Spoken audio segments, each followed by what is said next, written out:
दस टिकिया हाथीपल धान चाउल खाइले घर भांगिले भयभीत ग्रामवासी। ढेंकानाल बनखंड कामाक्षानगर पश्चिमांचल रेंज साहाला फरेस्ट बीट अंतर्गत शक्तिनगर साहि विलंबित राति धान चाउल खाइबा सह घर भांगी 11 टिकिया हाथीपल। गाँवर राम हांसदा एवं सुंदर हेम्ब्रम 5 बखरा घर भांगिबा सह घरे थिबा चाउल धान को खाइथिले।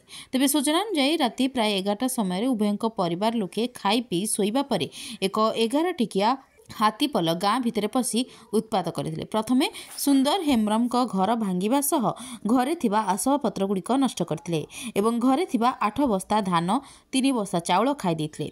तेबे हाथींक रड़ी सुनी परिवार लोके जीवन विकल रे गाँ भितर को चली जाइथिले। हाथी आतंक को नहीं ग्रामवासी माने निज घरे ताटी कबाट पकाइथिले।